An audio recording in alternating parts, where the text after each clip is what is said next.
Hello, this is Alex Burkett, co-founder, content promoter, and podcast host at Omniscient Digital, a premium content marketing agency, and you are listening to the Long Game Podcast.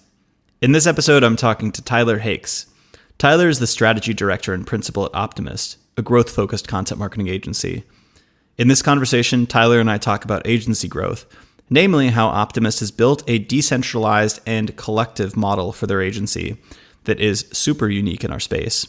We also talk about client acquisition, contrarian opinions on content marketing, hint, content should sell things, and why content strategy should not be one size fits all, and may actually be best represented by a portfolio model. Without further ado, here is my conversation with Tyler Hakes.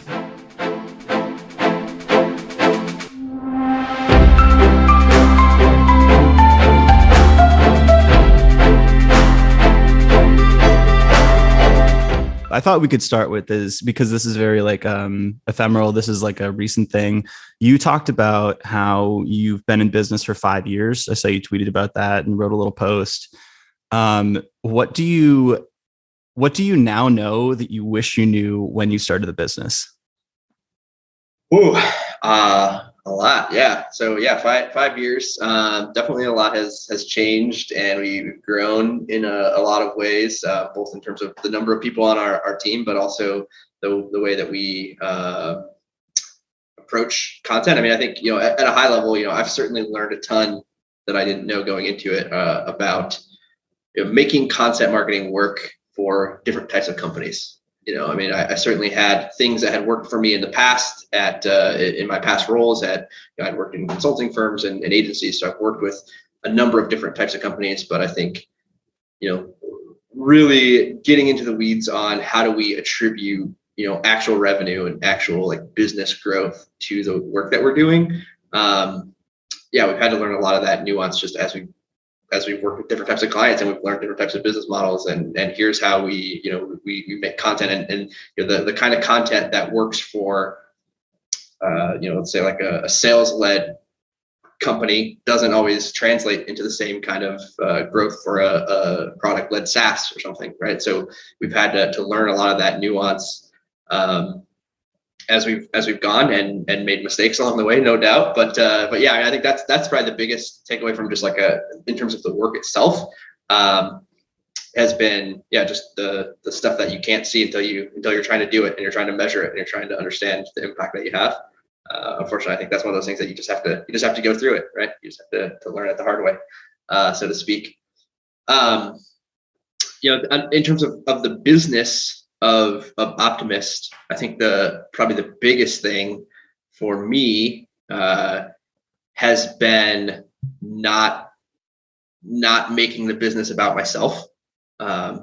That's a hard thing for a lot of entrepreneurs, and myself included. And I think especially in the service business world, you come into it and you sort of have your level of expertise, and you kind of build the agency around yourself and around your experience, or at least that's what I did, and possibly to my detriment, or definitely to my detriment. And so as we've grown, I've had to get a lot better about, how do I sort of remove myself from that equation, and how do I extract myself from the center of the agency where I'm sort of directing everything, and everything lives in my head, and I am sort of steering all the different elements of the business, to, how do I think about it at a high level, and really think about the team and educating the team and helping them grow and helping them learn, and all that stuff. So that's been definitely a learning experience over the last 5 years, and I think we're finally getting now to a place where, not that Optimist can 100% operate without me, but certainly we're much closer now than when we were, even a year ago, let alone 5 years ago. Yeah. So on that latter point, do you mean more so like the operational side of things, or more so on the marketing and being the face of the company side of things? That's something I'm thinking about too, with regards to the service business. Is it does help to lead with a sort of thought leader at the center, and you being the person who goes on podcasts and webinars and writes the blog posts and stuff like that. But then there's also kind of the bottleneck that's associated with that. So I guess what angle of the business are you thinking about sort of decoupling your thoughts and your brand from?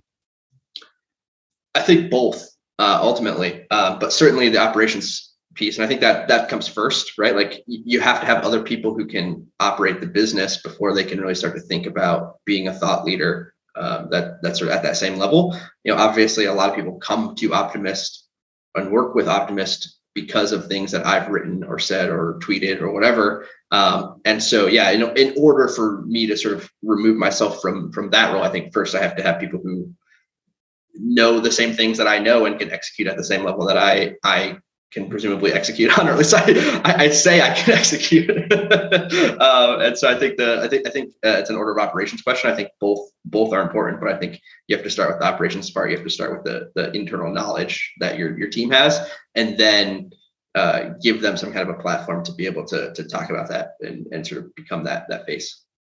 Did you, before you started the agency, did you work in content marketing roles? Yeah, I've done pretty much content marketing and SEO of some flavor for pretty much my whole career. Worked at like agencies and consulting firms originally, and then I did a little bit of in-house stuff, and then I worked inside a startup for 2 years. And then I was actually trying to be a freelancer for a while, which was successful to the point where I was like, okay, I need to have a team because this isn't scalable as a one-person operation. So yeah, that was that's sort of the background there. Can you tell me more about the impetus for starting the agency? Like, how did that come about? It sounds like there was a little bit of a freelance trajectory, but did you always dream of being an entrepreneur, of starting a business? How did this come into play? I think I've always been interested in working for myself in some capacity, and I think I thought freelance was going to be kind of the way to do that. And I think it certainly could be. Like I think in another life I could have continued to be a freelancer and been probably perfectly happy. Really, the impetus for going from freelance to an agency model, or at least having a team, was sort of the scope of work question, right? So a lot of times what would happen is I would get hired as a freelance writer, and I would come in to work with an organization, and like I was working either directly with a CEO or like with a marketing leader or something like that. And it was very apparent that they didn't really have any kind of strategy or other anything else in place besides, hey, we need content on our blog, so we're going to hire a writer to write content, and hopefully that turns into something. And so what ended up happening is I sort of continuously became like a de facto content marketing consultant for all the clients that hired me to be a writer. And so it was like, okay, well clearly there's a need for an understanding of strategy and also a team to execute kind of the various components. And that's been one thing that I've tried really hard to educate everyone that I can talk to about is that content marketing isn't just keywords and writing content or like whatever. Like there's strategy, there's promotion, there's link building, there's all these various facets that go into really driving success through content marketing. And so that was really the impetus, was like, hey, we need a team that can execute kind of end to end, because these clients are hiring people and I joke, but they were sort of like wasting money, right? Like lighting money on fire, hiring me to write content, but they had no strategy in place. They had no promotion built into it. There's no SEO component. Like, yeah. So really wanted to figure out how do we help companies take content and rather than it being an expense, turn it into an investment. Mm-hmm. And how did you, like when you knew you were going to build this into a company, into an agency, how did you go from freelance to maybe hiring employees or like building out kind of an organization?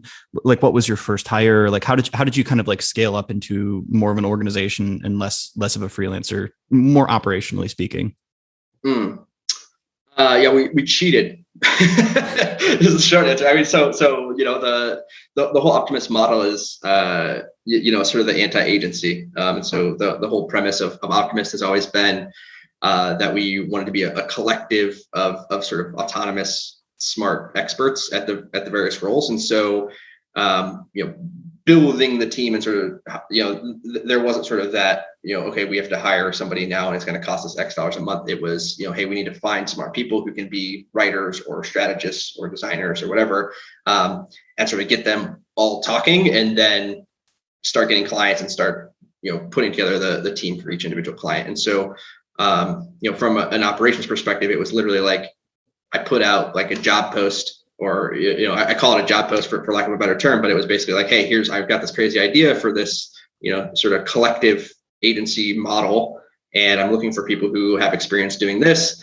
And if you are interested in doing this, like you apply, and then I vetted people, and then we basically just built the team in Slack until we had some clients coming in, and then just started work when it was available. So this is fascinating. I definitely wanted to dive into this one. So that's an interesting starting point. Can you tell me more about this? I'm calling it like a decentralized model of building an agency. You use the term collectivist model. Can you tell me how that looks today? How does that differ from your typical agency? Yeah, I mean, so we started with a couple different, premises that were sort of foundational to the idea of that business model. And so one of them is that, having worked in agencies and consulting firms, like there were a lot of things that I always hated about agencies, and one of the big ones is that like the people who talked to the clients were not the people who did the work. And there was always sort of like these layers of like communication where I felt like things got lost in translation. And so a big part of the impetus behind Optimist, and the reason why we built it in this way, is to say, how do we get the people who are doing the work sort of as close as possible to the actual clients and the work that they're doing, and the strategy, and how do we get kind of a shared understanding of the goal, rather than like, hey, you're a writer, just take this brief and make this article, and you don't have any other say. And so that was a big part of it. And then let's see. Sorry, I lost my train of thought for a second. The other, what was the other thing I was going to say? We can dive down that rabbit hole and the experts leading the call. I think that's a fascinating point, because one thing that I was thinking when you mentioned that is, I don't know if the other way is going to work for long.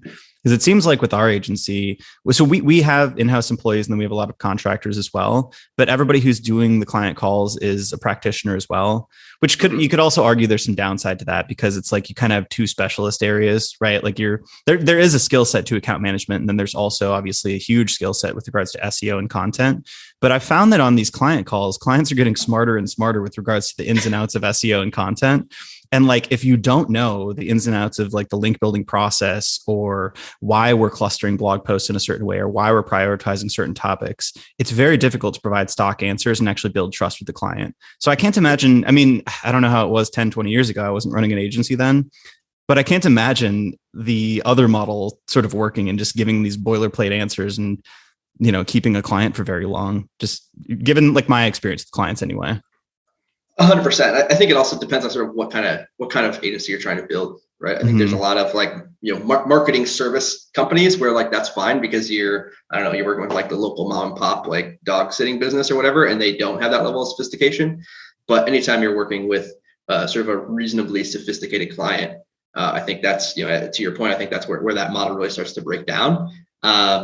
And again, I mean, I just always felt to me like, I don't know. It just felt to me like it was not a good use of people's skills and experience. And like, and of course, clients are also paying for that. They're paying to have somebody who's just like schmoozing them, or like whatever, talking to them in a certain way, like rather than actually doing the work. And to me, like that always felt like a fundamental flaw in my experience as an agency. And, the downside, and you sort of alluded to this, is that it does not scale infinitely, right? Like that's a very real thing that we know at Optimist, is like, this business is not going to, we're not going to build $1 billion agency that we're going to sell the TWBA or whatever it's called now. But that's okay. Like that's not what we're setting out to build. And so I think like that's another thing that we've had to think a lot about over the last 5 years, is like being very intentional about what is our goal, and what are we trying to build, and what does that look like, and how does it function. And yeah, it's a level, like a specialist agency that serves a fairly sophisticated client, where that model of having account managers and whatnot is not the ideal. But again, the downside being, we can't service 100 clients. Like we can only service a few dozen probably at most. So what are the goals and the kind of stated objectives? You mentioned really digging deep and clarifying those things. What are the kind of what's the long game here? Yeah, I mean, I think the long game for us as an agency right now is to just reach sort of a stabilizing point. as I said, probably a few dozen clients is kind of what we're hoping to hit. And then at that point, probably look to do other stuff outside of the agency work. We might, diversify into some other revenue streams or something like that. But I think, realistically as an organization, like Optimist doesn't grow much beyond a few dozen clients or so.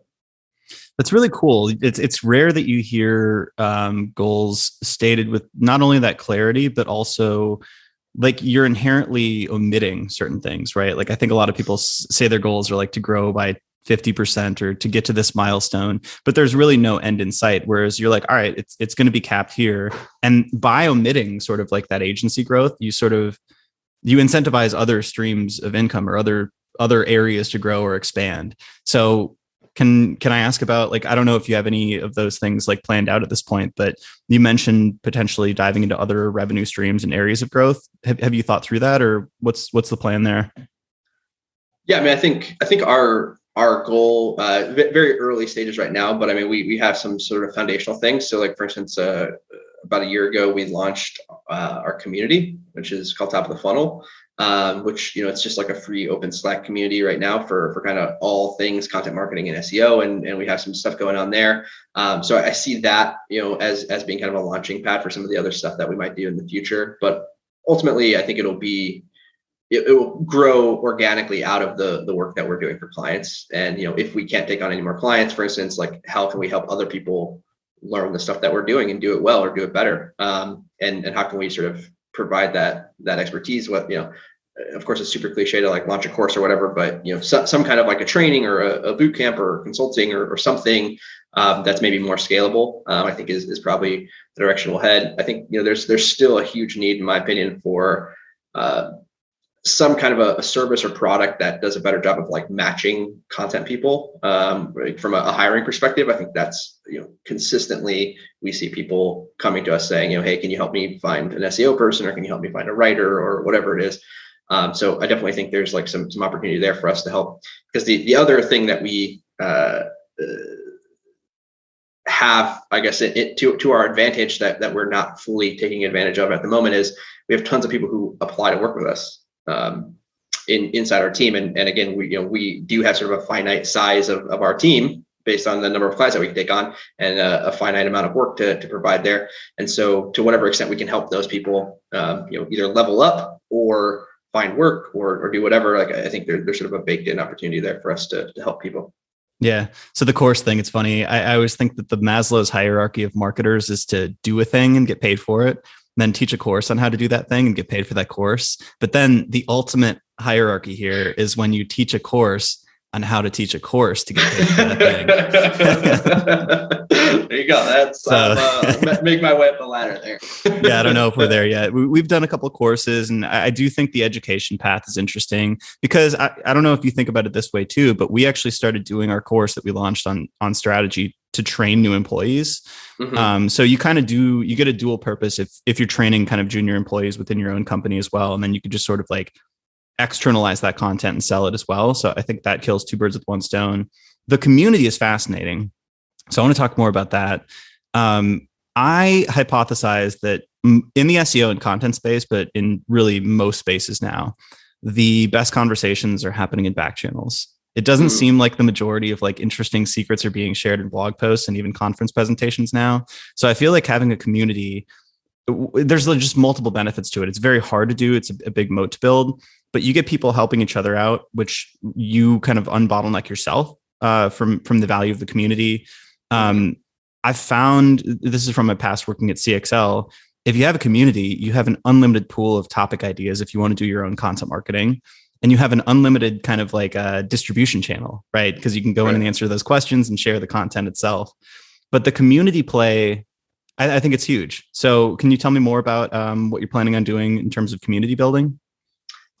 Yeah, it's still very, very much kind of in the infancy right now. We're kind of working on what our long-term strategy is going to look like, and answer to how that turns into potential revenue streams or other pieces of the business. But I mean, basically, we just sort of launched it as Yeah, I mean, like I said, kind of a launching pad. So the idea was like, we've got all these people who are interested in working with us. We get questions from people all the time about, how should I approach my content marketing, or, I can't hire you guys, but I'd love, your help or some ideas or whatever.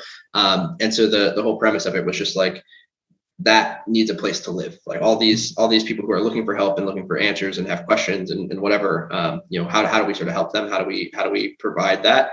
And so, yeah, I mean, right now it's kind of it's just sort of an extension of our audience, I guess, is the best way to think about it for the time being. But in the future, I definitely think it does become kind of its own thing. It's almost like a spin-off.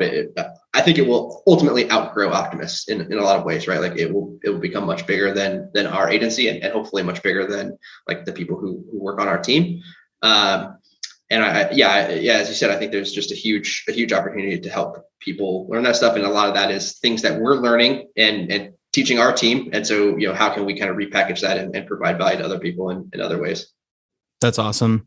A couple more questions about the decentralized and collectives model. How do you do profit share with each of the contractors, right? Yep. How does that work? So the way that it's sort of an informal profit share, I guess that you would say, in terms of like legal structure. So, it's an LLC. So I'm the sole proprietor LLC kind of model. But the actual profit share is basically calculated based on each individual team member's workload as a function of the overall team's workload. And so we have kind of a pool of profit share that gets paid out per month. And then each individual person's sort of cut of that profit share is based on their proportion of the overall work that we're doing as an agency. That makes sense. And do our contractors also kind of incentivize to bring in clients in that way too? Like, would there be more profit share if like I was a writer and brought in 6 clients or something like that? Or how do you proportion that out with regards to like client acquisition? Yeah, that's exactly right. So the thinking there is again, like each individual person is sort of their time only scales so far. And in, obviously as a freelancer and at most jobs, like, you get paid for the work that you do. And so in this model, the idea is like, there's some sort of collective incentive for the team to grow as a whole, or the business to grow as a whole. Even if you're not the one doing the actual work, like you can still have some monetary benefit, some upside. Well, one more question here. So if everyone's an owner, how are decisions typically made with regards to growing the business or any sort of operational strategic decisions? Like, do you have some sort of an oversight in that, or how do y'all make decisions with regards to the business? We definitely try to be as democratic as possible. I mean, there's some stuff. One thing that we have learned is that like, it's easy to get bogged down by being sort of overly democratic in terms of like the minutia of the day-to-day. Like people will have opinions if you ask them for opinions, but at the end of the day, like a lot of decisions, they just don't really care. It doesn't impact them greatly or directly. And so we try to have sort of a democratic decision-making process in general, and just sort of have like an open dialogue about any large decisions or even small decisions that are being made, and just, emphasis on transparency, I guess, is probably the best way to think about it. So if you wanted to change like the headline on your website, would that go through some sort of a committee, or would you just upload like the new headline, or small decisions like that? Certainly nothing that formalized. I mean, what would probably happen is I would, and actually this is something that we're probably going to be doing in the near future, is like I would sort of lead the process there. I would get it to a place that I like, and then I would say, hey, here's our staging site, guys. Feel free to give me feedback. Otherwise, it's going live at the end of the week or whatever. So there's sort of an informal feedback process for most stuff like that we would do. Gotcha. That makes sense. What are the problems or challenges that you don't think you've solved yet at the agency? Problems or challenges. I would say one of the persistent challenges of any agency, and maybe especially for us, is timing and balance, right? Of like, I don't know, maybe you experience this as well, but like it always seems like we won't have any new leads for 2 months, and then we have 10 leads. Then you get overloaded. Yeah. And then trying to sort through that and deal with that, and also then how do we balance that with everyone's time? I'm certainly guilty of sort of trying to do too much. And so trying to find that balance and sort of strike a good sort of stable position, that's always a challenge. And that applies both to taking on new work, hiring people, all of that is always a challenge. I think we're getting better and smarter about how we do that. And we try to do a better job of like forecasting upcoming workloads and sort of pacing, like, okay, we're going to take on one new client a month or whatever it is. But of course, that's not always feasible if you've got 5 clients that want to work with you, and they're not going to wait 5 months to start. So you have to sort of balance that with the business side. But I would say I think part of that solve is what we mentioned earlier, which is that like there's sort of a finite trajectory for Optimist. And so if we're okay with that reality, then it might not be the end of the world if we say, hey, sorry, we can't start work for 5 months. And if you don't want to work with us because of that, then that's fine. Couldn't you also, given that you're more decentralized, couldn't you just pick up a contractor? I don't know if you have like a backlog of people that are hoping to work with you. Like say there's an extra 2 or 3 clients and it's like surplus, you don't have enough space for them. Couldn't the decentralized model help solve some of that? Or am I reading that wrong? No, I think it could in theory. I think the challenge, the quality control maybe.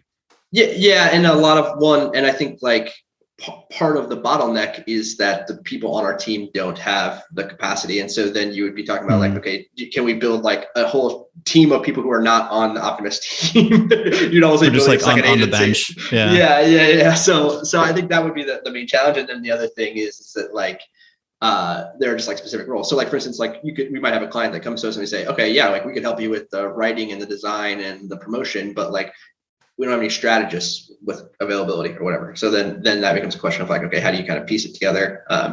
Which I think is a big part of our value proposition is like the full service model. And so I think then you start to pick things apart and sort of break down the services, and it becomes a little bit more difficult. But I think the more real solution, to be completely honest with you, is I think that we need to strengthen our network of other agencies and other service providers that can do a lot of the same stuff that we do, or do similar work to us, so that we can more easily refer that work out. Yeah, for sure. Is there, you mentioned kind of like taking the pieces of the service as bite-sized pieces. So like there's the production, promotion, and all that stuff. And maybe there's different resource allocations for different pieces of that puzzle. Do you find that one of those is more of a bottleneck than the others when it comes to taking on more clients? So for me, I will say production has always been the bottleneck. It's simply finding amazing writers that can continue to produce high quality content with not a ton of oversight. Like strategy kind of scales a lot easier, and so does link building to a certain extent. We try to do the whole service too, but the finding and hiring the writers and really trusting them with regards to new clients has always been the biggest bottleneck for us. Yeah, I mean, I think writers definitely, and then for us probably strategy, but I think that's also been a bit of an artifact of the agency being built around me as being a strategist, right? And so as we've sort of ramped up there and had brought on some other strategists, that's been helpful.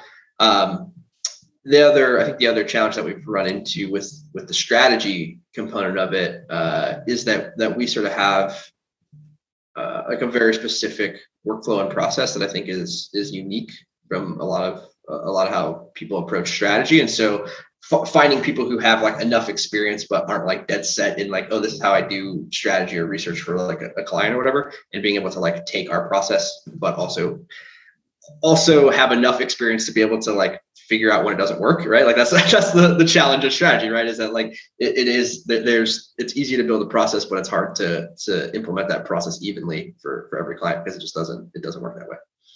How is the process, or how would you say the process is unique compared to how you think other strategy projects are run or research projects?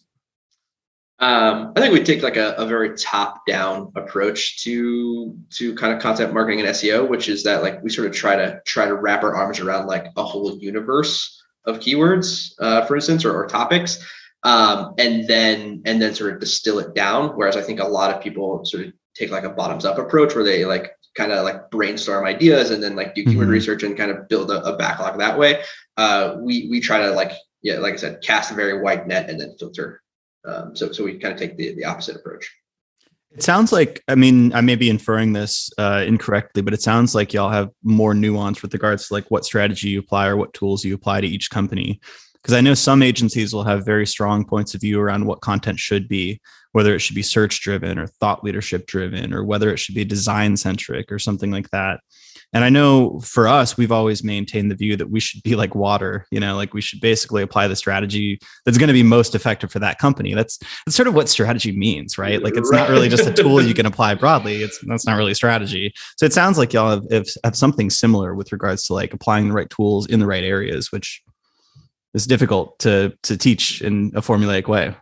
100%. Yep. And I would say again, that's been one of the challenges. I think we're getting to a place now where we have people who have done it enough to like understand it, and sort of be able to think that way. I think strategy is like anything else, right? Like you learn the rules so that you can learn when to break the rules, basically. And I think that's the way that it works. But yes, to answer your first question there, I would say like I think of us as a very like strategy driven agency. Like in my opinion, the most important thing that companies get right in terms of content marketing is the right strategy and targeting the right keywords and like doing all that stuff and in the right proportions and in the right order and like all that stuff is usually the missing piece of the equation, right? Like you can write really great content, but if you have the wrong strategy, it's not gonna matter.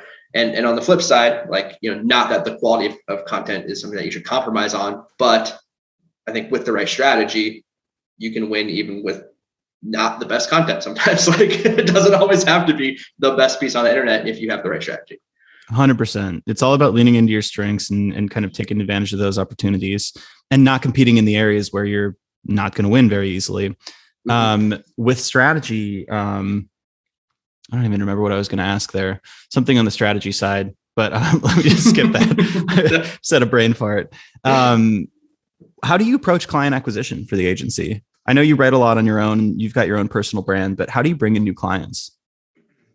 I mean, at this point, I honestly don't even do a whole lot. Like we pretty much entirely like organic inbound. And then I would say we're probably roughly 50-50 now between organic inbound and referrals from other clients or past clients and whatnot.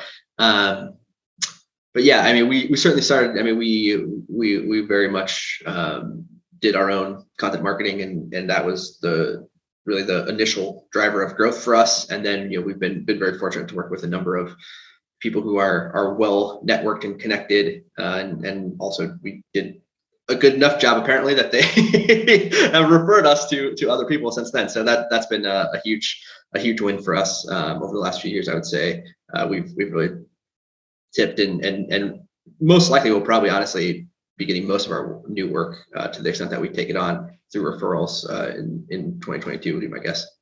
For sure. Yeah. Similar with us.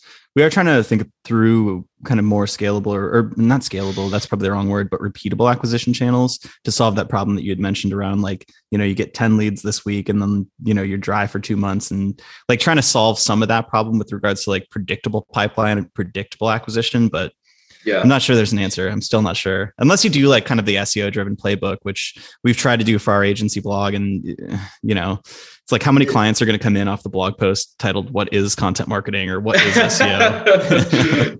I think that's it's sort of the challenge of like being like you guys have the same problem, I think, as we do, which is that like the work that we do is built around like mostly like a product-led growth or like a SaaS business model. And it works really well, if you're trying to get people into your free trial, like whatever. But when you try to apply that to like a $10,000 a month agency business model, like it's not the same strategy. It's a totally different strategy. Right. And so, totally. and the pipeline works like, I don't want 10 new leads a day, like, or like whatever, right? Like, I don't want that same sort of pipeline. And so, yeah, it's definitely a bit of a challenge to kind of figure out how do we dial that up or down or dial it into some kind of predictable pipeline. One thing, I don't know if this is on the marketing side, but I'm curious. You document a lot of your agency growth journey and the lessons you've learned. What made you want to do that and take that transparency route? And a follow-up would be, have there been any downsides or upsides to that? Yeah. So, I mean, I started doing that, when that was kind of a big thing. I mean, I guess it probably still is, kind of the whole like build in public kind Like of the movement, Groove, if you will. Yeah, Buffer, all those companies that were documenting their journey to 10 million ARR and stuff like that. exactly. Yeah, exactly. And so I started doing that around that time, a little after those guys, of course. But yeah, I mean, I think a big part of it was like I had very strong opinions about this. I honestly less so about content marketing at the time and more about building an agency and what work should look like and how should you pursue growth, or like should you sort of pursue balance, right? And I think like that has actually become more in vogue the last few years, as people have talked about like burnout after COVID and all this like mental health and all these other issues. But anyway, so I had very strong opinions about that, and I used that as sort of an outlet for that. And I think the other part of it too is I felt like I needed some kind of accountability to myself and like to the team, because I felt like I was sort of building something that was a little bit like uncharted, and so I was trying to like figure out like what does this actually look like, and being a writer by trade, like the best way to do that is like sit down and write it down. And kind of figure out like, okay, yeah, but if we do this, then how does that impact the business, or what does that mean for this piece of the company or whatever. So that was really the kind of the main driver there, was really just giving myself some kind of a mechanism to think through it and be accountable to just to write down like, hey, this is what we're going to try to do, and did we succeed or not. In terms of kind of benefits or detriments, I would say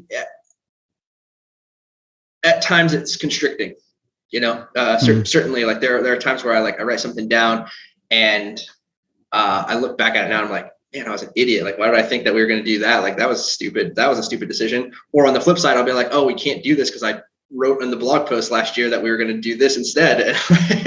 And so then I have to sort of wrestle with that. And I think that sometimes takes up like extra cycles in my brain.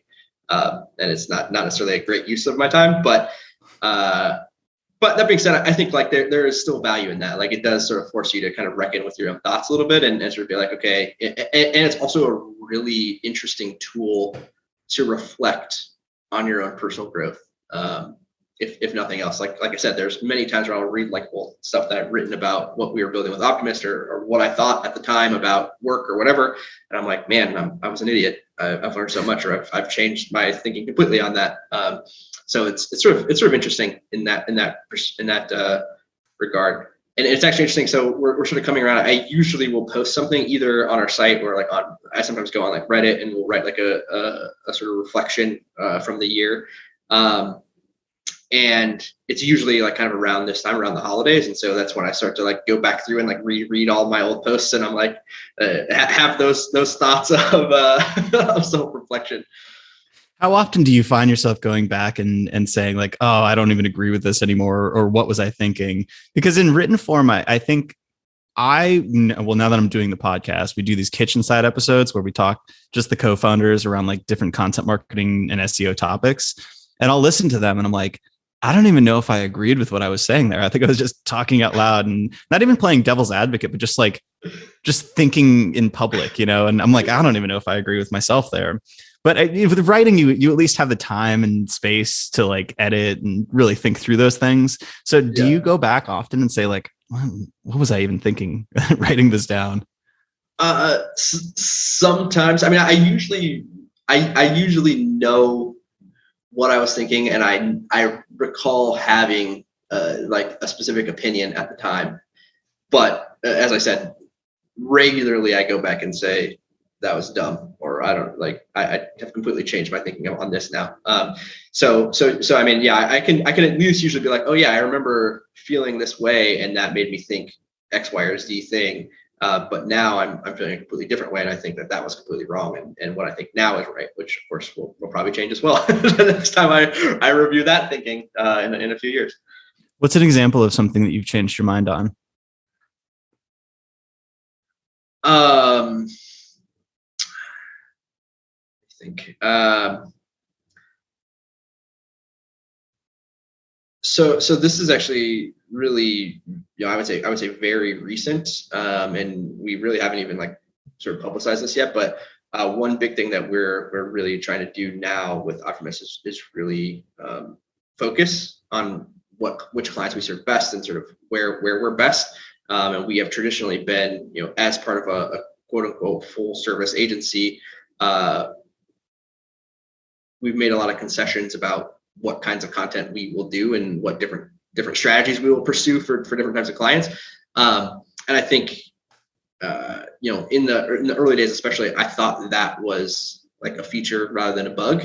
Like we were sort of going to be the everything content marketing agency that could like deliver results for all kinds of businesses. And now the more I think about it, the more I think that like has forced us, as I said, to compromise in a lot of ways. And not always for the better. And so like that's one thinking where like I would go back and look at that and be like, yeah, like we should have come to this conclusion earlier. Like we should have. So you think you want to move towards more specialization with regards to like the services and the industries that you service? Exactly. Yeah. That makes sense. Conversely, is there any opinion that you've held that was a strong opinion that was controversial at the time that has since, like you've been since proven right and people agree with you on?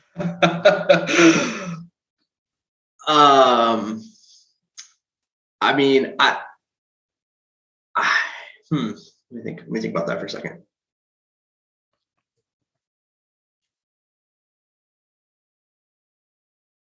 I think that a lot of my thinking around like agencies and like marketing service companies has sort of been proven right in a lot of ways. As we sort of talked about, I think like there's definitely been a shift away from kind of like the traditional like marketing services company, and more people are interested in like, how do I get a team of like experts that can do a specific thing and deliver an X result rather than just check the boxes on my marketing budget. And so I think like a lot of that thinking has sort of been borne out. And then I also think, as we mentioned before, I think a lot of the thinking around sort of having a more balanced and kind of collective approach to building an agency or to building a company, I think is also something that a lot of people are more interested in now. I just had a call with a guy the other day where he was like, I have started an agency and like I really want to like run it as like a collective, and like I want to emulate like this thing that you've built or that you've documented. And so I think a lot of people are thinking about sort of equity in the workplace and mental health and like all these issues that I think 5 years ago were, at least as far as I knew, they were not as common to talk about publicly. Mm-hmm. One thing that's been interesting to me since I started running Omniscient is just how many ways there are to cut this cake. And it's like an agency business model, which you would think would be relatively straightforward and like you would run basically a playbook. But even us, we're kind of a hybrid with regards to using many contractors plus some in-house. There's some agencies that basically hire everybody in-house, including the writers, their link builders, et cetera. Like everybody's in-house. And that sometimes forces people to specialize in a very narrow niche because then they can service all those clients. Then there's collectivist, decentralized models. There's so many different ways to do this. And that's why these conversations are fascinating. I get to learn about like all the different ways to build and grow what is essentially a very similar kind of service or product or agency. So that's been fascinating to me, just learning about how many different ways people are doing this. Mm-hmm. Yeah, totally. I mean, and I think that's another thing too, where like I think there's some thinking that I had there around sort of like this, utopian version of this business model that I thought, maybe I believed in a little too strongly in the early days. I mean, I think we have adhered pretty well to like the overall vision of having this like collectivist model and like doing the profit share and all that stuff. But as we've grown, we have definitely had to make changes and make adjustments. I mean, we've made like multiple iterations on sort of how we do our accounting and stuff to make sure that we're sort of divvying up the profit share fairly and like doing all this different stuff. Just because you don't always have the foresight of like, how is this going to scale to a certain level, and then what happens, where is it going to break? Because I think that's in my opinion, that's the art of building an agency, is that like you do stuff until it breaks, and then you like try to fix it, and then you do that until it breaks again, and then you fix it again. Like you just keep doing that over and over again. Yeah, it's that old analogy. I think it might have been Reid Hoffman who said building a startup is like skydiving and building the parachute on the way down or something like that. Right. So you just sort of, you do the thing and then you figure out how to fix it and just kind of focus on the next fire that you need to put out and essentially just keep scaling that way. Is there any, like what's something that you believe about content marketing and SEO that most people would still disagree with you on today? Like what's a strongly held kind of contrarian view that you have about the space?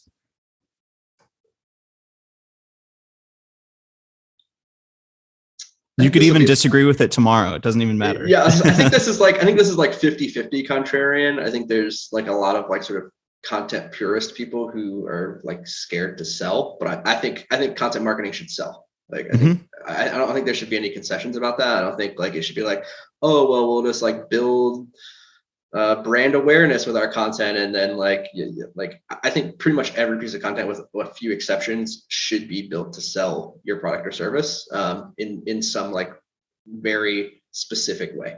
Now again, there's obviously nuance to that, and depending on the specific use case and whatnot. But I think like again, there's still probably like 50% of people who operate in the content space who view content as art rather than business, and I definitely I lean into the business side, and especially looking at the metrics and the numbers for clients, and like trying to figure out like how do we justify the money that these people are paying us to do this work. Like you think really you shift really quickly to, okay, how do I show ROI? How do I show actual business value from this content?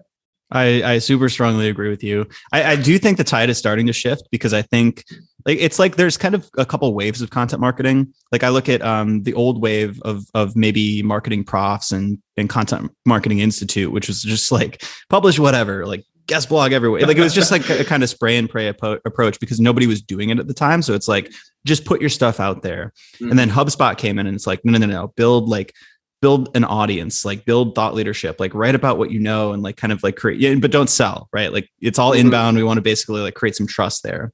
And now I think there's this wave that's shifting, because I think people are looking at examples like Ahrefs.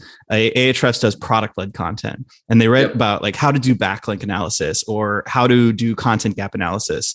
And through that piece, it's educational, agnostic of any tool. They use their own tool, of course, to like illustrate what they're teaching. And therefore, like it's not salesy, so to speak. It's just kind of like educational, while simultaneously showing that they have a product that does that thing. So I think people are starting to look at those types of examples as inspiration.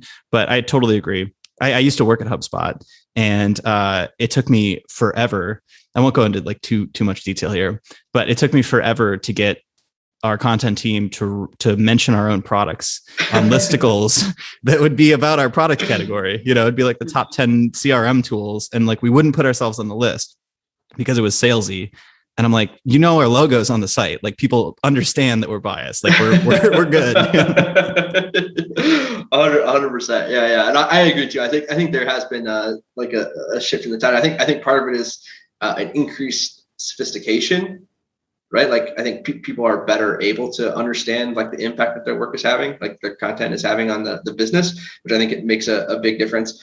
I think for a long time, it was a lot of like hand wave. You just be like, oh yeah, like we got traffic, so therefore that means brand awareness. And so that must be valuable to us somehow. And now it's like, in some cases we're, getting extremely granular on like attributing specific revenue to specific blog posts or like whatever, different things like that. And so I think with that tool comes an extra level of desire, at least to sell, to make your content function as an investment for your business.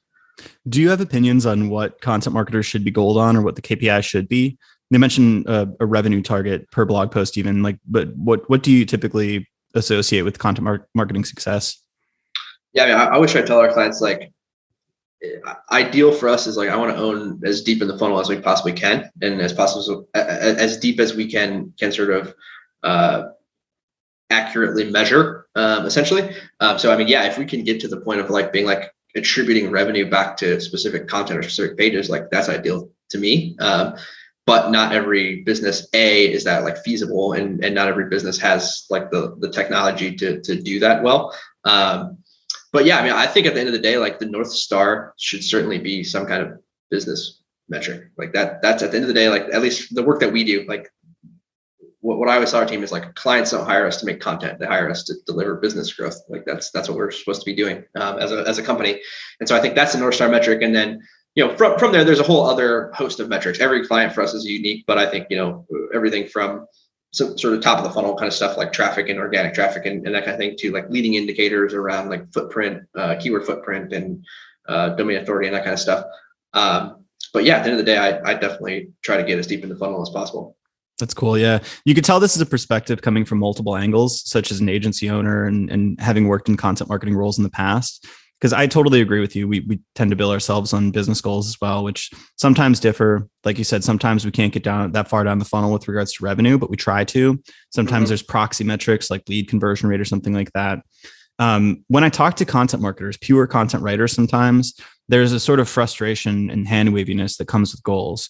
It's like, well, if we goal ourselves on revenue, we're kind of like disregarding all the additional benefits that content has with brand awareness and partnerships and all these various things. But it's like, that's the trade-off. I mean, like I'll happily take a direct response sort of performance metric, and then all of the additional benefits, I'll just accept those. And like, we don't need to track those. But if I can at least like align myself on one thing that I know the business leader cares about, then I know we have like the buy-in for the longevity of the program. And certainly like through the means that you're using, through the strategy you're using, you're going to build up some brand awareness. You're going to probably have some fodder to form partnerships. But in my opinion, if you count all of these as KPIs or all of these as goals, you sort of dilute the team's focus, right? Mm-hmm. So having something like a North Star to point to that's sort of business centric, at least in my opinion, is very important.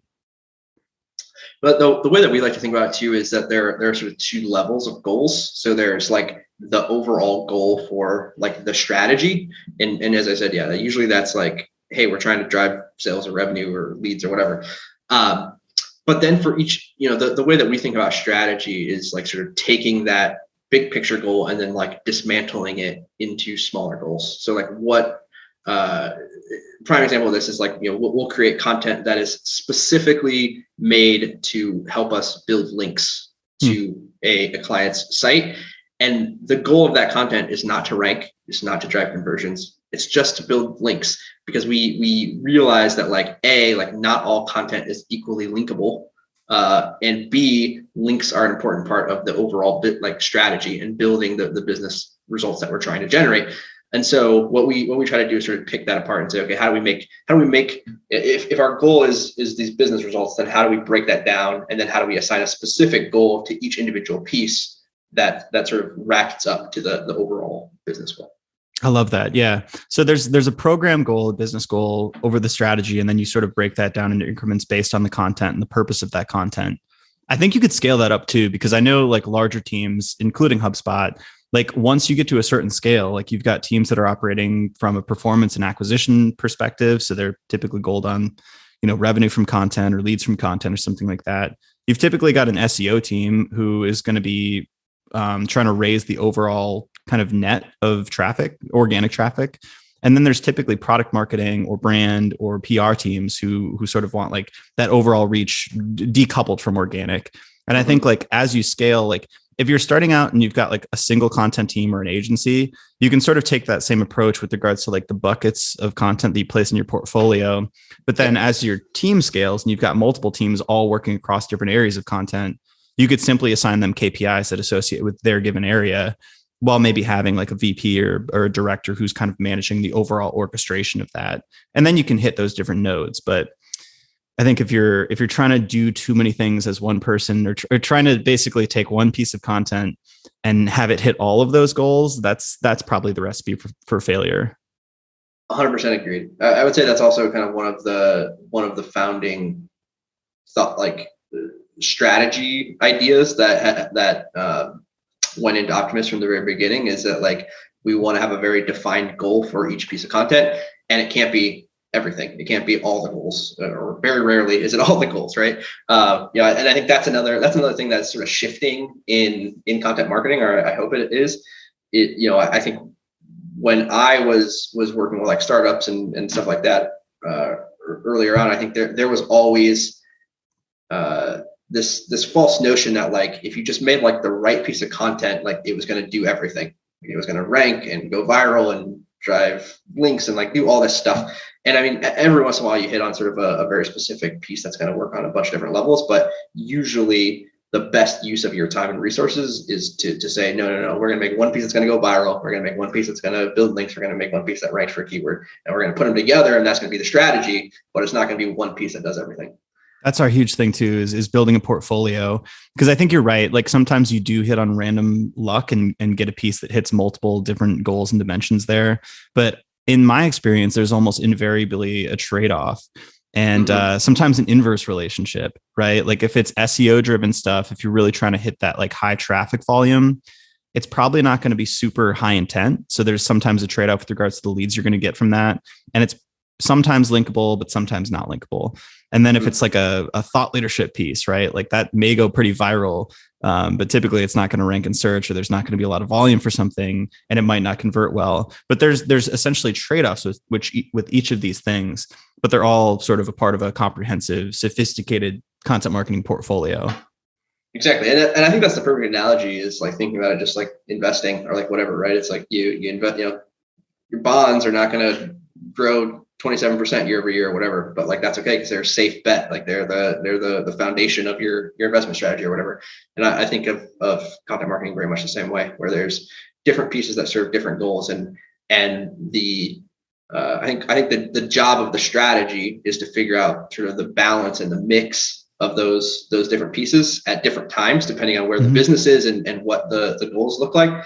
And then sort of see. Again, I think this is part of why we take like a top-down approach, is you have to like see all the options so that you can figure out which ones you want to put in your portfolio at a given time, right? I think that's another important piece of it. I have sort of like SEO FOMO a lot, where I'm like, if we don't think about this big enough, then we might miss like a very important keyword or like whatever. And so like I'm always like sort of iterating on like what the strategy is, what is the universe of keywords that are important to this business, and how do we make sure that we're getting as close to possible as capturing all of it as we can. Yeah. So the time series thing or the company stage thing is a super important point. In ours is kind of like a sliding scale, right? Like in the early days of a company, when you're first starting to build up the content machine, it's likely you've got low domain rating, low website authority, and it's going to be very hard to rank competitive pieces. So we'll typically over-index on some of those thought leadership and link bait style pieces. But as a company grows, like I almost think that maybe this is contrarian, but a lot of the largest blogs and largest companies are way under indexing on product-led content at this point, and they're still trying to write thought leadership. And that's like almost a cost center at this point. They've got an 85, 90 domain rating, like Unbounce. You should just be publishing listicles on the top 10 best landing page builders and just start printing money. Like you've got this privileged point, right? Like, but when you're earlier, I think a lot of companies do the opposite, and they're like, all right, we need to have a fast payback period. We need to get these pieces ranking, and we need them to produce ROI right away, without realizing you've got to like kind of build that garden first, so you can actually like, so you can harvest it years later. But I almost think it's done inversely in many occasions. I think, I'm certainly not naming any particular names or anything, but I think a lot of that does come from like sort of the old guard of content marketing, who still run some of those like big like legacy companies content, and they think of content marketing as a publication or as like whatever, rather than a series of assets that you're building. They think of it as like, oh, I've got to keep the wheel spinning. Which I think that's another thing that like my thinking has shifted over the years on, is that like I think I still even had some of that like publication mindset, where it's like, one measure of success here is that like we're publishing new content constantly. And like the more I think about that now, the more I'm like, no, man, like this is like a collection of assets. Like we're grooming this collection of assets. We're investing money in this. Like it makes way more sense to invest a little, a marginal amount in refreshing or updating or expanding an existing piece of content to see 10x results than to throw another dart at the board by making a new piece. Like in most cases, you're going to see much better ROI by sort of maintaining content, at least to a certain extent, when you get to that point where you have a lot of existing assets, right? And really taking that asset-based approach. That's such an interesting point of view, and calling it an asset is very similar to an idea. I don't think we've discussed this as an agency, but I want to do an episode, maybe a kitchen side or a blog post on this. But one of our co-founders is a product manager in his background, and I worked on experimentation. Like that's kind of my background, so somewhat similar to product. But we've been flirting with this idea of content marketing as a product, because I think then you've got those sort of program level goals. You've got your North Star for a product, but there's sort of multiple different nodes. There's multiple levers you can pull to reach those areas. And then there's sometimes investment areas. Sometimes you've got technical debt that you just need to sort of revamp. But it's not just, all right, we're just going to build new feature after new feature after new feature. We're going to look at this very strategically and think, to your point, it's like sometimes you've got 1,000 blog posts. You don't need another 10 blog posts. You need to go back and find the 500 that are ranking on page 2, tweak them a little bit and get them to page 1. And it's so much less effort, but so much more reward. But I kind of like, I like this idea of thinking of content marketing and the machine you're building, the program you're building as a product or an asset, whatever you want to call it, but something with multiple inputs and outputs and sort of different levers you can pull at different times, depending on what is the most propitious goal, I guess. 100%. Yeah. And I think that sort of expands too to a lot of the other sort of adjacent stuff that we do, right? Like link building or like whatever, right? Like link building can be its own goal, but it can also be one of those levers, right? It can be like, oh, hey, look, like we're bottom of page 1 here. Like if we build a couple links, like we think we can really, again, increase the value of this asset that we built. And having that as sort of a tool rather than like a strategy unto itself. Absolutely. Do you mind if I switch up and go more on you and your productivity and background? Sure. Yeah, by all means. All right, cool. So tough question. Who are you chasing and what's your long game? Who am I chasing and what is my long game? Oh boy. I'm gonna have to think about this for a second.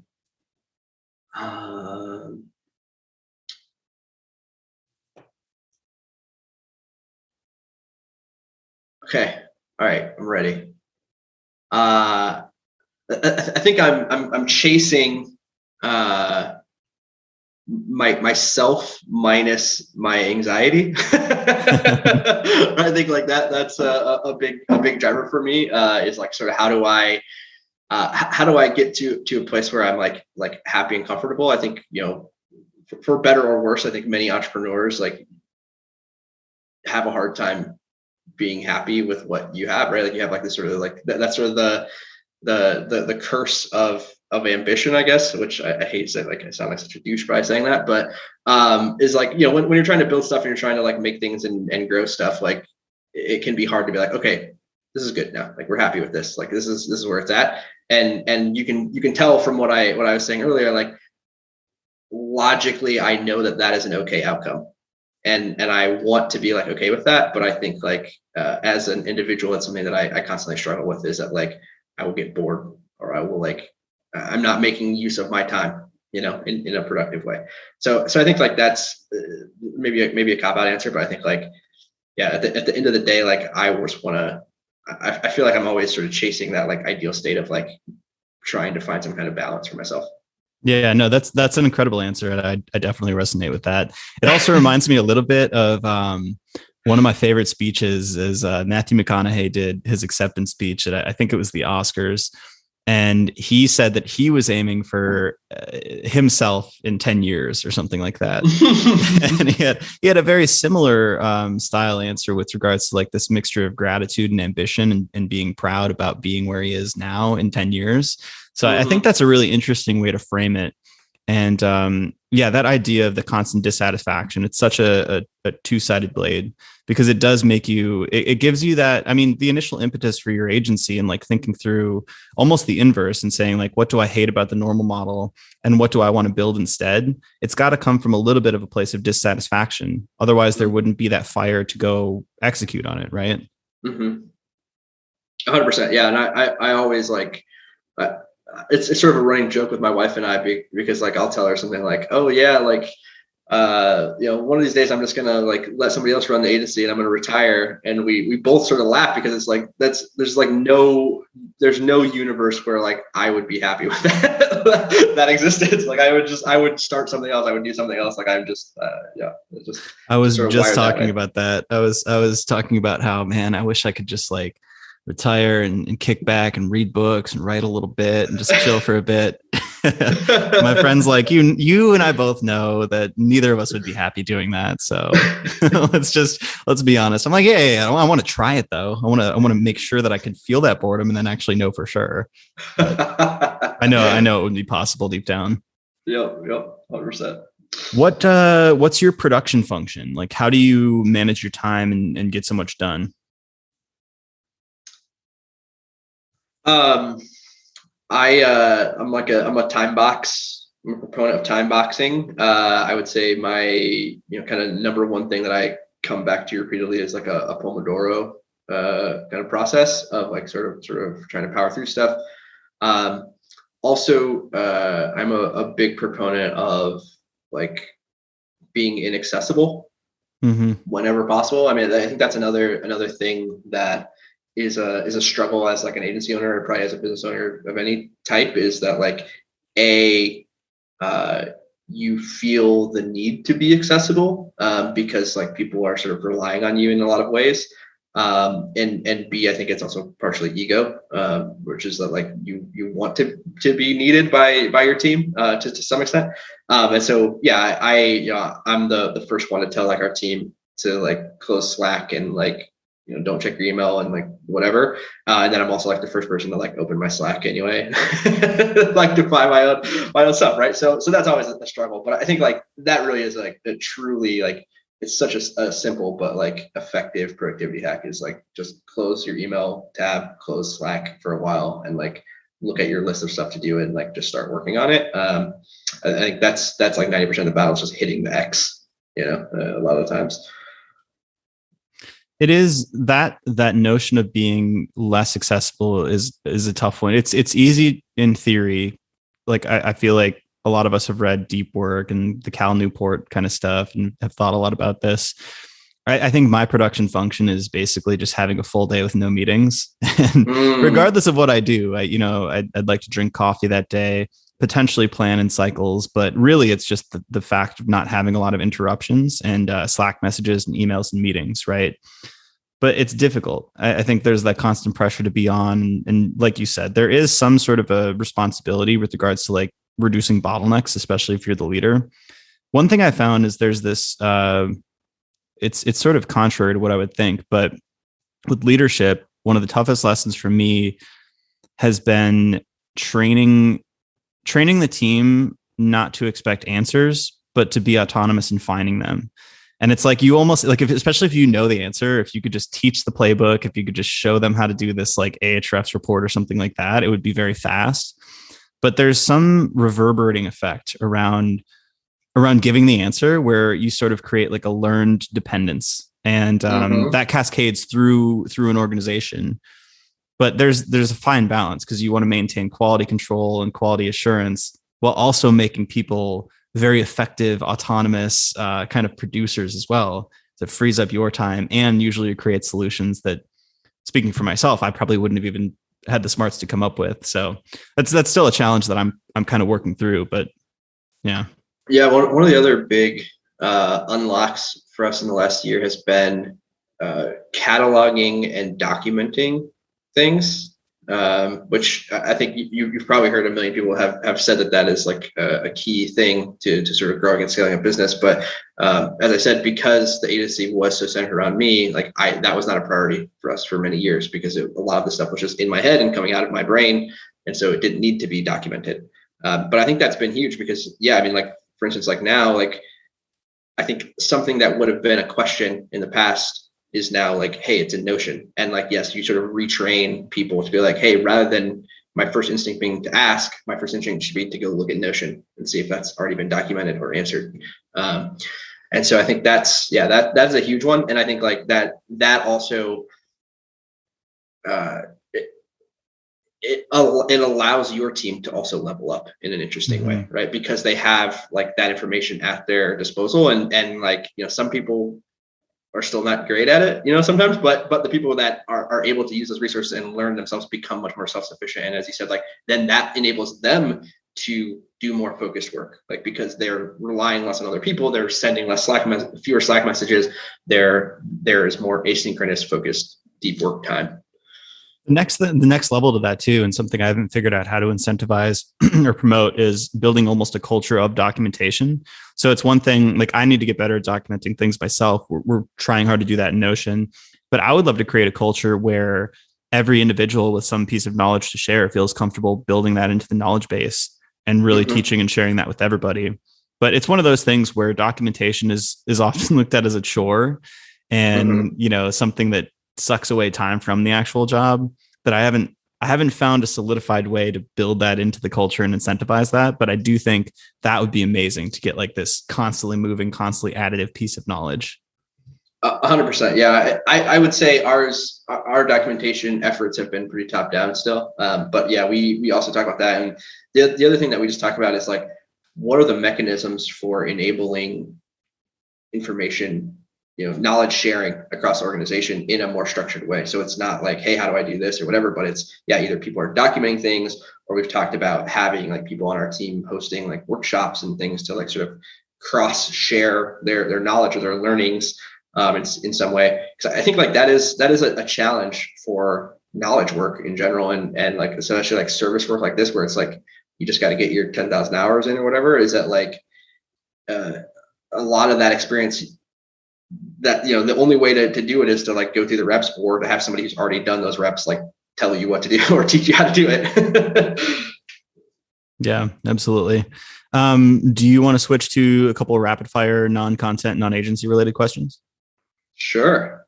They don't have to be rapid answers, but it's just sort of the tangential miscellaneous stuff. Who do you admire professionally and why?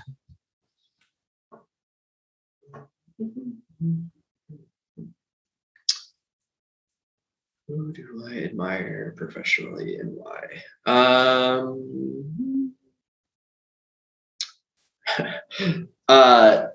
Somebody that I really admire, this is maybe a weird answer, but someone on our team. His name is Pratik. He is our content manager. He's been with us, basically since day one. He is, I would say, going back to the conversation that we were just having, by far and away, he is like the best, just sort of like pure, like focused producer of like work. Like he can just like sit down, like he, as best as I can tell, he might be a robot. Like he just like cranks out work. Like he just is like sort of distraction free. And I think like I'm always very envious of that. Like, and even like, so he, a lot of our team members are also sort of like entrepreneurs in their own ways. Like he also like runs multiple businesses in addition to like being like a central like part of our team. Like he has like he just has like a very enviable ability to sort of sit down and just like produce good work and just like get stuff done and be not distracted. That I'm always admiring people like that, just people with sheer output. Like, how do you get so much done? I want to like study people like that. Yeah, I mean, I think, and I guess like as I'm saying that too, like also like part of me is like lame because I try not to measure myself based on productivity. Like again, going back to the conversation that we had before, like there's part of me that wants to be like, yeah, but like, wouldn't it be cooler if I worked less? Like I should admire people who have a much better balance. And I would say, I guess depending on the day, depending on sort of the time and how I'm feeling, that I don't have a specific person in mind, but like that's another thing that I very much admire and envy is like people who have like a very strong sense of balance and they're able to like turn it off. And yeah, I mean that's definitely something that I aspire to do as well, which and it rests with sort of conflicting answers, but. Yeah, no, I'm on the same page with both of those. If you could create your own category in Jeopardy, what would it be? And would you get every answer right?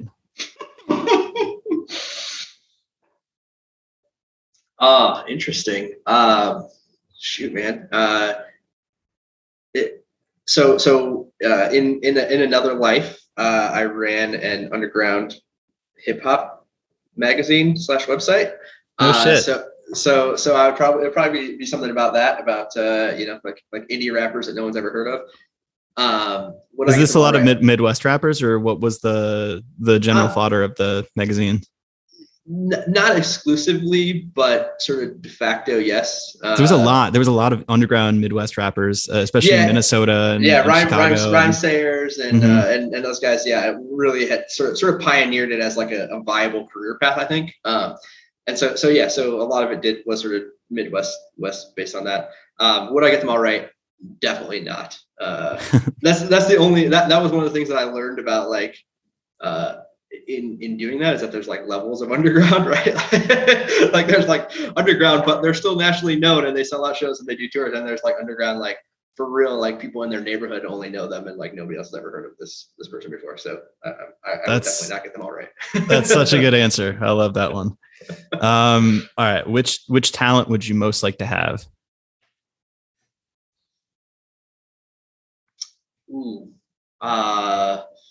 Probably playing some kind of instrument or doing something musical. I've always been interested in music, but I've never had any talent, or frankly, I've just never really put any energy into it either. But I've always wanted to, and sort of in the back of my mind, I've always thought that, like, when I retire to that beach and need something to do, I'm gonna learn how to play an instrument or something. I've always thought the same too. I'm like, just like play a little guitar, record some music. I don't know. I would pick to have an angelic singing voice. So I feel like that's one of those things that's tough to work at, Yeah. Oh yeah. I mean, basically impossible, right? Like if you don't have it, you don't have it, right? Yeah. It's like you're born with Adele's talent, at least. Like you can work a little bit within the margins, but like nobody's just like going to work their way up to that point, I feel like. Do you consider yourself more scientific or artistic? I would say scientific, with a desire to be more artistic. Okay. I definitely think that I joke about this, but it's very true. I'm a spreadsheet person. Like if I'm going to plan something out, which seems weird, right? Because again, my background is like, I was a writer. I studied journalism. But like, I don't open a Word doc, I open a spreadsheet to like plan things out. So I think my brain operates best with sort of rules and structure. And then I try to like be creative about it. Yeah, I totally get it. What do you consider the most overrated virtue? Overrated virtue. Wowza. This is the toughest question, by the way. This is always the toughest one. Yeah, that's I feel like a minefield. The most overrated virtue. I'm gonna say like, as a Midwesterner, it's being nice. Not that you shouldn't be nice, not that you should be rude, but I think that often gets sort of overinterpreted, right? I think I'm certainly guilty of that, where like I try so hard to be nice that I sometimes struggle to be direct or to be truthful, even in some cases, right? And so I think like that again, not to say that people should be rude. I still think you should be nice in general, but I think like to try not to over-index on being nice in lieu of other important areas, like being direct or being truthful or being upfront, I guess. I don't know. Yeah, I would actually agree with that, especially because I came from the Midwest and had to learn that. It was my first two jobs were with two East Coast guys, and then Pep, who's from Eastern Europe and was just the most direct dude on the planet. But I quickly learned to really enjoy that style, because I found that sometimes being nice or being polite masks ugly truths, right? Like that actually should come out sooner than later, and they actually hurt if you kind of like hide them and they come out slowly over time. Right. So that directness is often like painful in the moment, like pulling off a Band-Aid, but often prevents like bigger things from blowing up. And that even like tracks down to like even strategic areas. It's like if you don't want to like deliver bad news or like call out like a bad A/B test or a bad strategy or something, like that could end up harming the business later on. So I do think that that being overly nice or overly polite, where you're sort of dishonest about things, can be quite harmful. 1,000%. And to bring it full circle, like I think that affects to like business sometimes. Like I think in many cases, like I'll have conversations with companies that want to work with us, and like my inclination is like, yes, I want to like help you because like I think you're a good person, and like I want to be nice and like whatever, which can be very harmful in many ways, right? Like if we're not the right fit, or if we really we don't have experience in this or like whatever, but my inclination is still like, oh well we can do it, like we'll figure it out, like we want to be nice to these people, like we want to help them. So yeah, I think that like definitely. And by the way, thank you for backing me up on that, so I don't seem like a complete weirdo for saying. No, absolutely. Well, we share that Midwestern background, so that's definitely something you get kind of ingrained with is that politeness for sure. Which is good and bad. I think it's good and bad, 100%. It's funny. It's definitely something that like I see exactly what you reference, which is like there are times where I have been nice when I should have been direct, and it eventually catches up, almost always, and then you have to have that sort of reckoning point at some point in the future, if you don't have it now. So for sure. One last kind of question here, sort of easy one. What blogs, podcasts, influencers, what kind of content are you loving to consume right now? To be completely honest, I try to, as best I can, turn my brain off from work stuff, because it's as we've discussed. So I listen to a ton of podcasts and stuff, but it's almost always like non-business related. I'm a huge fan of like This American Life, Reply All, like kind of the big podcasts like that. Not anything, but a lot of like true crime stuff I'm into. I definitely try to use as much of my media consumption as possible for like sort of pure entertainment, rather than like education or like self-improvement, I guess, which I don't know. I think that runs contrary to what a lot of people do, but I feel like I'm already thinking and doing business stuff all day. Okay. It's nice to have something else. Yeah, no, I'm on the same page. Me and the co-founders have talked about that. My rabbit hole is now, I don't even know how to describe it. It's like a biohacking type thing, but not that douchey. It's like Dr. Andrew Huberman. He's got this podcast called Huberman Labs, and he'll do like a 2-hour long, essentially lecture on like the dopamine systems in the brain, or like how to use cold exposure to increase motivation, or like these crazy like detailed things where he's talking about like neurochemistry, neurobiology, and like those are the types of things that I'm listening to nowadays. No idea why, but it's definitely not business related.